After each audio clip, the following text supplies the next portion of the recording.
మీ మోకాల నొప్పులకు ఎటువంటి సర్జరీ లేకుండా ఎపియాన్ పెయిన్ క్లినిక్ అందిస్తున్న అత్యాధునిక చికిత్స. Welcome to Suman TV. ప్రస్తుతం మనతో పాటు ఉన్న డాక్టర్ చంద్రశేఖర్ గారు, ఆర్థోపెడిక్ సర్జన్. మోకాల నొప్పులతో చాలా మంది సఫర్ అవుతున్నారు కదా. ఎస్, చిన్నతనంలోనే ఈ సమస్యని ఎక్కువగా చూస్తున్నాం. సో మన చేతులారా మనం చేస్తున్నామని ఎక్కువగా చెప్పుకోవచ్చండి. మరి ఏం చేయాలి, ఏం చేయకూడదు, ఆహారపు అలవాట్లు, ఎక్సర్సైజ్, జస్ట్ ఇవి యాడ్ చేసుకుంటే బెస్ట్ రిజల్ట్స్ అయితే ఉంటాయి అంటున్నారు డాక్టర్ గారు. మరి ఏం చేద్దాం, ఏం చేయకూడదు, సార్ మాటల్లో విందాం. సార్ నమస్తే. సార్ నమస్తే అండి. సార్ ఏంటి సార్ 25+, 30+ ఈ ఏజ్ వరకు కూడా వింటూ ఉన్నాం, మా మోకాల నొప్పులు వచ్చేస్తున్నాయి, అలా భయపడేవారు ఉన్నారు, రాకుండా జాగ్రత్తగా ఉండాలని అనుకునేవారు కూడా అనుకుంటున్నారు. సార్ ఏం చేయాలి సార్? ఎస్పెషల్లీ ఎందుకు వస్తున్నాయి రీజన్స్ చెప్పి ఏం చేయాలి, ఏం చేయకూడదు క్లారిటీ ఇచ్చారా సార్? తప్పకుండా అండి. జనరల్గా మనకు మోకాలు నొప్పులు అనగానే ఫస్ట్ మన అందరికీ ఆలోచనలోకి వచ్చేది ఏంటంటే కీళ్ళు ఏమైనా అరిగిపోయాయా అని ఒక భయం ఉంటుంది అనమాట. ఓకే, ఇది చాలా సహజమైన ఆలోచన. కాకపోతే ఈ కీళ్ళు అరిగిపోవడం అన్నది ఓల్డ్ ఏజ్ లో వస్తుంది. జనరలీ 50-60 దాటాక జనరల్ గానే మనకి జాయింట్స్ అన్ని కొంచెం అరిగిపోతూ ఉంటాయి అనమాట.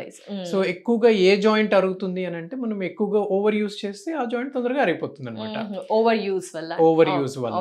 సో కొద్ది మందిలో ఏంటంటే చిన్న వయసులో కూడాను ఈ పెయిన్స్ రావచ్చు. ఓకే, అది వంశపారంపరంగా ఉండొచ్చు కూడా. కొంతమందికి వాళ్ళ పేరెంట్స్ గానీ గ్రాండ్ పేరెంట్స్ కి ఆర్థరైటిస్ ప్రాబ్లం ఉంది అనుకోండి. సో న్యాచురల్ గానే పిల్లలకి కూడాను ఎర్లీగా వచ్చే ఛాన్సెస్ ఉంటాయి అనమాట.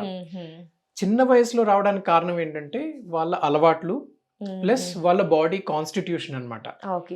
సో మనకి బౌ లెగ్స్ అని అంటాం. కొద్దిమంది పుట్టుకతోనే వాళ్ళ లెగ్స్ షేప్ చూస్తే కొంచెం బెండ్ అయి ఉంటుంది అనమాట. అలా ఉన్నప్పుడు ఏమవుతుందనంటే వాళ్ళకి న్యాచురల్ గానే ఒక పక్క వాళ్ళ బాడీ వెయిట్ లోడ్ ఎక్కువ పడుతుంది. సో మన జాయింట్ బాడీలో ఏ పార్ట్ అయినా మనము ఓవర్ యూజ్ చేసాము, లేకపోతే ఎక్కువ లోడ్ పడింది అనుకోండి, జాయింట్ లో ఏంటంటే గుజ్జు ఉంటుంది మనకి నార్మల్ గానే. ఈ గుజ్జు అన్నది ఒక ప్రొటెక్టివ్ లేయర్ లాగా ఉంటుంది అనమాట, కుషన్ లాగా పనిచేస్తుంది. సో ఇది ఏమవుతుందనంటే మనకి న్యాచురల్ అలైన్మెంట్ మారి కొంచెం ఇలా బెండ్ ఎక్కువ ఉంది అనుకోండి. సో ఆబ్వియస్లీ ఈ ఇటుపక్క లోడ్ ఎక్కువ పడుతుంది కదా. సో లోడ్ ఎక్కువ పడుతున్న కొద్దీ ఆ జాయింట్ లో స్మూత్నెస్ వెళ్ళిపోయి ఆ గుజ్జు అనేది ఇలా అరిగిపోతుంది, రఫ్ అయిపోతుంది. సో ఆ క్రమేణా ఏమవుతుందనంటే దాన్ని అలాగ మనం నెగ్లెక్ట్ చేసామనుకోండి, over a period of time అది గుజ్జు అనేది మల్టిపుల్ లేయర్స్ లాగా ఉంటుంది కదా. ఆ సర్ఫేస్ కోటింగే మనకి గోడకి పెయింట్ వేసామనుకోండి, ఆ పెయింట్ అలా ఊడిపోతే వెనక వాల్ మనకి ఎక్స్పోజ్ అవుతుంది కదా. అలాగే ఈ కార్టిలేజ్ ఊడిపోయేసరికి వెనకున్న బోన్ ఎక్స్పోజ్ అయిపోతుంది. సో నడిచేటప్పుడు ఏమవుతుందనంటే ఆ బోన్ మీద లోడ్ పడుతుంది. బోన్ అనేది చాలా సెన్సిటివ్ స్ట్రక్చర్. నార్మల్ గా కార్టిలేజ్ కి ఏంటంటే నొప్పి తెలియదు. కార్టిలేజ్ అంటే గుజ్జు మీద ఎంత లోడ్ పడ్డా మనకి నొప్పి తెలియదు. కాకపోతే ఆ బోన్ మీద లోడ్ పడేటప్పుడు పెయిన్ వస్తుంది అనమాట. ఇది ఒక కేటగిరీ ఆఫ్ పేషెంట్స్. మనకి న్యాచురల్ గానే వాళ్ళకి కాన్స్టిట్యూషనల్ గా ఒక పక్క లోడ్ ఎక్కువ పడేసరికి పెయిన్ వస్తుంది. ఇంకా ఎక్కువగా ఏంటంటే 25-30 ఇయర్స్ ఏజ్ గ్రూప్ లో పెయిన్ రావడానికి కారణము actual thigh bone, leg bone కాకుండా మనకి ఇంకో థర్డ్ జాయింట్ ఉంటుంది, పెటెల్లా అంటాము, అంటే మోకాళ్ళ చిప్ప అన్నమాట. సో చాలా మందికి మోకాళ్ళ చిప్పలోనే సమస్య స్టార్ట్ అవుతుంది. ఎక్కువగా లేడీస్ లోన 20s 30s లో ఉన్న వాళ్ళలోన బోన్స్ కొంచెం సాఫ్ట్ గా ఉండడం వలన ప్లస్ ఎక్సర్సైజ్ చేయకపోవడం వలన వాళ్ళ నీ మసిల్స్ వీక్ గా ఉంటాయి. క్వాడ్రిసెప్స్ మసిల్స్ అని అంటాం. క్వాడ్రిసెప్స్ అంటే థై భాగంలో ఉండే మసిల్. ఆ మసిల్ వీక్ గా ఉంటే ఏమవుతుందనంటే అది ఎందుకనంటే ఆ మసిల్ అనేది బోన్ తో అటాచ్డ్ అనమాట, లింక్డ్. సో మనకు ఆ మసిల్ వీక్ గా ఉందనుకోండి, బోన్ మీద లోడ్ ఎక్కువ పడుతుంది. ఎందుకంటే మనకి అంత బాడీ మెకానిక్స్ ఎట్లా అంటే డిస్ట్రిబ్యూషనే, మనకి బోన్ మీద, మసిల్ మీద, జాయింట్ మీద లోడ్ అనేది డిస్ట్రిబ్యూట్ అవుతూ ఉంటుంది కదా. సో ఆ వెయిట్ డిస్ట్రిబ్యూషన్ ఏమైనా ఇన్ఈక్వల్ గా ఉందనుకోండి, అప్పుడు దీని మీద లోడ్ ఎక్కువ పడేసరికి పెయిన్ వస్తుంది అనమాట. దీన్ని కాండ్రోమలేసియా అని అంటాం. ఓకే, అదర్ కేటగిరీ ఏంటంటే ఇప్పుడు చూస్తే మనం ముందు ఉన్న జనరేషన్ తో పోలిస్తే మోర్ స్పోర్టింగ్ యాక్టివిటీస్, ఎక్కువగా గేమ్స్ అది ఆడుతున్నారు, ఎక్కువ హై ఎండ్ స్పోర్ట్స్ ఆడుతున్నారు, ఎక్సెసివ్ స్పోర్టింగ్ అన్నమాట. లైక్ ఎక్కువగా రన్నింగ్ చేయడం కానీ, లేకపోతే ఎక్కువగా కింద కూర్చో ఫుట్బాల్ ఆడడము. They are more prone for injuries. Natural గానే ఆ హీట్ ఆఫ్ ద మూమెంట్ కాల్ ఎటు ట్విస్ట్ అవుతుందో టర్న్ అవుతుందో తెలియదు కదా. దాని వలన ఏమవుతుందనంటే లెగమెంట్ ఇంజరీస్ అవుతాయి. లెగమెంట్ అన్నది ఈ బోన్ కి మధ్యన కనెక్టింగ్ టిష్యూ అన్నమాట, స్ట్రక్చర్ లాగా ఉంటుంది. ఓకే ఒక రాంగ్ యాంగిల్లో కాలు స్ట్రెచ్ అయింది అనుకోండి, పడ్డారనుకోండి, ఆ లెగమెంట్ తెగుతుంది. లెగమెంట్ తెగేసరికి ఏమవుతుంది, జాయింట్ మీద స్టెబిలిటీ తగ్గిపోతుంది కదా, తగ్గేసరికి లోడ్ సరిగా పడదు, దాని వల్ల కూడా వాళ్ళకి పెయిన్స్ వస్తాయి. ఇది కాకుండా 2 కుషన్స్ ఉంటాయి, మెనిస్కస్ అని అంటాం. ఆ మెనిస్కస్ కూడా టేర్ అయ్యే అవకాశం ఉంటుంది అనమాట, ఇలా ఇంజరీస్ అయ్యేటప్పుడు, దాని వల్ల కూడా పెయిన్ వస్తుంది. సో ఇవి మెకానికల్ కాజెస్. అదర్ కాజెస్ ఏంటంటే మన అలవాట్లు, ఎక్కువగా కిందని కూర్చొని వర్క్ చేయడం వలన, నీలింగ్ చేయడం వలన, ఆబ్వియస్లీ జాయింట్ మీద ఫోర్సెస్ ఎక్కువ పడతాయి కదా, జాయింట్ రియాక్షన్ ఫోర్సెస్ ఎక్కువ పడి అప్పుడు అరిగిపోయే ఛాన్స్ ఉంటుంది. థర్డ్ కేటగిరీ మెటబాలిక్ ప్రాబ్లమ్స్ అన్నమాట. వాళ్ళ బ్లడ్ లోనే కొన్ని ఫ్యాక్టర్స్ వలన, కీళ్ళవాతం అంటారు, రొమటాయిడ్ ఫ్యాక్టర్ ఉంటే జాయింట్ పెయిన్స్ వచ్చే అవకాశం ఉంటుంది. ఇంకొకటి గౌట్ అని అంటాము, అంటే బ్లడ్ లో యూరిక్ యాసిడ్ పెరగడం వలన కూడాను చిన్న చిన్న క్రిస్టల్స్ లాగా ఆ గౌటీ క్రిస్టల్స్ జాయింట్ లో డిపాజిట్ అయ్యి దాని వలన కూడా పెయిన్స్ వస్తుంటాయి. ఇవే బ్రాడ్ గా అంటే కామన్ కేటగిరీ, ఇంకా చాలా కారణాలు ఉంటాయి, బట్ ఇవి మనము సాధారణంగా రెగ్యులర్ గా చూసే రీజన్స్ అన్నమాట నీ పెయిన్స్ కి. నీ పెయిన్స్ అంటే ఇక్కడ డిఫరెంట్ అయితే ఉన్నాయి కదా సార్. మేము చేతులారా తప్పిదాలు ఏమైనా మీ దగ్గరకు వచ్చిన కేసెస్ లో కానీ, మేము జనరల్ పర్సన్స్ ఎవరైనా ఎక్కువగా మిస్టేక్స్ చేస్తున్నారా ఈ మోకాళ్ళ విషయానికి వచ్చేసరికి? అంటే ఎక్కువగా వర్క్ చేయడం వల్ల కూడా అరిగిపోతుంది అంటున్నారు సార్. అలాంటి కేసెస్ లో ఎలాంటి జాగ్రత్తలు, ఏ మిస్టేక్స్ చేస్తున్నారు? ఎక్కువగా వర్క్ చేయడం కన్నాను రాంగ్ పద్ధతిలో వర్క్ చేయడం అన్నమాట. ఓకే, ఎందుకంటే మోకాళ్ళకి గానీ ఎనీ జాయింట్ కి మూవ్మెంట్ అన్నది చాలా అవసరం. ఎందుకంటే జాయింట్ లో ఉన్న గుజ్జు ఏదైతే ఉందో దానికి లూబ్రికేషన్ రావాలి అని అంటే కొంచెం జాయింట్ కి ఎప్పుడు ఫ్లెక్సిబిలిటీ ఉండాలన్నమాట.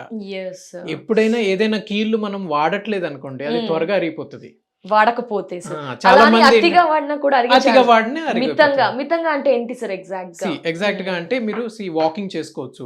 ఓకే, వెయిట్ కంట్రోల్ లో ఉంచుకోవాలి. ఆబ్వియస్లీ ఓవర్ వెయిట్ ఉంటే ఏమవుతుంది, జాయింట్ మీద వెయిట్ లోడ్ ఎక్కువ పడుతుంది. ఓకే, రాంగ్ యాంగిల్ లో ట్విస్ట్ చేసి టర్న్ చేయడం గానీ, లేకపోతే ఎక్కువసేపు కిందన కూర్చొని మన ఇండియన్ లైఫ్ స్టైల్లో ఏంటి, ఎక్కువ ఇండియన్ కమోడ్ అని కాకుండా బట్ కిందన ఎక్కువ కూర్చొని అలా వర్క్ చేసే అలవాటు ఉంటుంది. చాలా మంది టీవీ చూసేటప్పుడు కానీ అలా సోఫా మీద కూడాను కాళ్ళు కింద చాపుకోకుండా ఇలా ఫోల్డ్ చేసుకొని కూర్చుంటారు. అలా కూర్చోవడం వల్ల ఏమవుతుందని అంటే over a period of time, ఇది 1 రోజు 2 రోజులు వచ్చేది కాదు, over a period of years అనమాట. ఏమవుతుందని అంటే జాయింట్ మీద లోడ్ ఎక్కువ పడి ఆ కీళ్ళలో ఉన్న గుజ్జు మీద కాన్స్టెంట్ ఫ్రిక్షన్ అవుతుంది కదా. సో ఆ ఫ్రిక్షన్ వలన సర్ఫేస్ అన్నది కొంచెం అరిగే అవకాశం ఉంటుంది. కాస్త తక్కువ టైం కూర్చుంటే నో ప్రాబ్లం, బట్ ఉండదు. ఎక్కువసేపు. And the other important thing is lack of strengthening exercises. ఇందాక బిగినింగ్ లో ఒక కాజ్ చెప్పాను, మసిల్స్ వీక్ గా ఉండడం వలన. చాలా మందిలో ఏంటంటే ఎక్సర్సైజ్ చేయకపోవడం వలన మసిల్స్ లో ఉన్న టోన్ తగ్గిపోతుంది. కండరాల్లోన మోకాల్లోన మోకాలకి సపోర్ట్ ఇచ్చే మసిల్స్ లో ఉన్న టోన్ తగ్గింది అనుకోండి, ఆటోమేటిక్ గా జాయింట్ మీద లోడ్ ఎక్కువ పడి మనకి త్వరగా అరిగే అవకాశం ఉంటుంది. ఇది ఎక్కువగా చూస్తున్నారా సార్ కేసెస్ లో? ఏజ్ వారికి ఎక్కువగా చూస్తున్నారు ఇప్పుడు చెప్పిన సమస్య? జనరల్ గా మేము ఇది ఓల్డ్ ఏజ్ లోనే చూస్తుంటాము, 50-60 దాటాక ఎక్కువగా లేడీస్ లో చూస్తుంటాం. Maybe because of their habits and life style, lack of strengthening exercises, plus calcium సరైన మోతాదులో లేకపోవడం వల్ల బోన్స్ వీక్ గా ఉన్నాయి అనుకోండి, ఆబ్వియస్లీ బోన్స్ దగ్గరకు వచ్చేస్తాయి వీక్ గా ఉండేసరికి. అదొక one of the reasons. Young age లో ఎక్కువగా లేడీస్ లో చూస్తుంటాము, mainly because of the life style I think. And the other reason ఈ స్పోర్ట్స్ పీపుల్ లో చూస్తాం. ఇందాక చెప్పాను కదా, మెనిస్కస్ ఇంజరీ లేకపోతే లెగమెంట్ ఇంజరీ అవడం వల్ల కూడా they may get this knee pain. Exercise అన్నారు కదా సార్, లైక్ దీనికి సంబంధించి ఎలాంటి ఎక్సర్సైజ్ అని చెప్తారు మీరు చెప్తే కనుక? లైక్ అందరూ కూడా 20+ వారు హెల్దీ బోన్స్ కావాలి అనుకుంటారు, జాయింట్స్, ఏం ఎక్సర్సైజ్? చాలా మందికి ఒక అపోహ ఏంటంటే ఎక్కువగా వాక్ చేస్తే తొందరగా అరిపోతుందేమో అనేది చాలా common belief. Every day and day మేము చూస్తుంటాం, పేషెంట్స్ ఇదే క్వశ్చన్ అడుగుతూ ఉంటారు. నేను ఒకటి చెప్పేది ఏంటంటే వాకింగ్ వల్ల ఏం ప్రాబ్లం ఉండదు. వాకింగ్ చాలా మంచి exercise, it's a very good aerobic exercise. Walking వలన పలు రకాల బెనిఫిట్స్ ఉన్నాయి. హార్ట్ పరంగా కూడాను మంచిది, వెయిట్ లాస్ కూడా హెల్ప్ చేస్తుంది, మసిల్ స్ట్రెంగ్త్ కూడా ఇంప్రూవ్ Yes. అవుతుంది. కాకపోతే సరైన పద్ధతిలోన మోడరేషన్ లో చేయాలి ఏదైనా. Okay, okay sir. Anything in moderation is good. Okay walking కూడా ఏంటంటే రెగ్యులారిటీ మెయింటైన్ చేయాలి. ఏదో ఒక ఉత్సాహంగా ఇప్పుడు ఈ షో Yes. చూసాక ఒక 1 వీక్ బాగా బీభత్సంగా చేసేస్తారు వాక్ sir. చేసేసి తర్వాత Yes, ఆపేసి sir. మళ్ళీ స్టార్ట్ చేశారనుకోండి, దట్స్ నాట్ అది గోయింగ్ టు కాదు. Help. Okay Okay. Sir. So walking it should become part of your daily life style. Okay. Walking అనే కాదు, ఎనీ ఎక్సర్సైజ్. అంటే ఇలా చేయమన్నారు కదా డాక్టర్ కదా అని 1 అవర్ అలా ఒక టైం లిమిట్ ఏమైనా ఉంటుంది అంటారా సార్? అలా ఏం లేదు. అంటే అదే. ఒక్కొక్కరికి ఒక్కొక్క కెపాసిటీ ఉంటుంది. ఓకే కొంతమంది ఫుల్ మ్యారథాన్ ఈజీగా పరిగెత్తేస్తారు, yes yes కొంతమంది 1 కిలోమీటర్ కూడా నడవలేరు. సో ఇది ఏదైనా గ్రాడ్యువల్ గా ఇంప్రూవ్ చేసుకోవాలన్నమాట వాళ్ళ ఎక్సర్సైజ్ టాలరెన్స్ గానీ ఎక్సర్సైజ్ గానీ. yes sir. ఇప్పుడు నడిచాం కదా అమ్మో ఈ రోజు బాగా పెయిన్స్ వచ్చాయని చెప్పి నెక్స్ట్ డే నడవడం మానేస్తారు సార్. అలా పెయిన్ వచ్చినా లేకపోతే కొంచెం బర్డెన్ పడింది స్ట్రెస్ ఫీల్ ఉన్నా నడవడం బెటర్ అంటారా సార్? లేదు, అంటే అంటే youngsters ఓవర్ గా పుష్ చేయకూడదు. మైల్డ్ పెయిన్ ఉంటే ఇగ్నోర్ చేయాలి. ఎందుకంటే మనం అలవాటు లేని పని ఒక్కసారి చేసేటప్పుడు న్యాచురల్ గానే పెయిన్ వస్తుంది. Yes. ఎందుకంటే మన బాడీ హ్యాబిచ్యుయేటెడ్ కాదు కాబట్టి. సో వాకింగ్ స్టార్ట్ చేయాలి అని అంటే ఫస్ట్ కొద్ది రోజులు రెగ్యులర్ స్ట్రెచింగ్ ఎక్సర్సైజెస్ చేయాలి. ఓకే అంటే వాక్ చేసే ముందు తర్వాత కూడాను కొన్ని మసిల్స్ ని కొంచెం ప్రిపేర్ చేయాలన్నమాట మన బాడీని. సో టోన్ అప్ అయిపోయిన తర్వాత then you can do activity. First day 15 minute walk. So ఒక 1 week గడిచాక half an hour walk, 45 minutes, 1 hour, half an hour to 1 hour I think is a moderate good level of this exercise అన్నమాట. Okay sir. Jogging running కూడా sir, ఎందుకంటే ఇవి కూడా చాలా మంది చేస్తున్నారు. వాటి గురించి చెప్పండి సార్. ఎక్కువగా చేయాలా, లైట్ గా చేయాలా, మోడరేట్ ఏంటంటే ఏదైనా లైఫ్ లో moderation I think is best policy. ఎందుకనంటే తక్కువ ఎక్సర్సైజ్ చేస్తే obviously it is not helpful. అలాగని ఓవర్ గా చేయడం వలన కూడాను చాలా మందికి ఇంజురీస్ చూస్తుంటాం అనమాట. ఎక్సెసివ్ రన్నింగ్ అని, ఎక్సెసివ్ జాగింగ్ ఒక్కొక్కరు బాడీ సూట్ అవుతుంది. అది సూట్ అవుతుందా లేదనేది only you have to keep on doing at a లో లెవెల్, స్లోగా ఇంక్రీజ్ చేసుకుంటూ మీకు అది సూట్ అవుతుందా లేదా చూసుకొని దాని ప్రకారంగా చేయాలి. రన్నింగ్ ఆబ్వియస్లీ ఎక్కువగా చేయడం వలన వితౌట్ ప్రాపర్ స్ట్రెంగ్థనింగ్ ఎక్సర్సైజెస్, చాలా మంది రన్నర్స్ చేసే మిస్టేక్ ఏమిటంటే ఇంకా రన్నింగ్ ఉత్సాహంలోన విపరీతంగా పరిగెత్తేస్తుంటారు. They are prone for injuries అనమాట. వాళ్ళు రన్నింగ్ తో పాటు కొంచెం మధ్యలోన స్ట్రెంగ్థనింగ్ ఎక్సర్సైజెస్ మీద కూడాను ఫోకస్ పెట్టి make sure that your body is geared up for that activity. So running చేయాలి. సపోజ్ హాఫ్ మ్యారథాన్ పరిగెత్తాలనుకోండి, ఇట్స్ ఫైన్, వాళ్ళు పరిగెత్తగలరు అంటే పరిగెత్తొచ్చు. But at the same time దానికి అనుగుణంగా మీ బాడీ సూట్ అవుతుందా లేదనేది ఫస్ట్ డిసైడ్ చేసుకొని then you have to start running. Otherwise you will end up with problems. Thank you so much sir. Thank you. Thank you.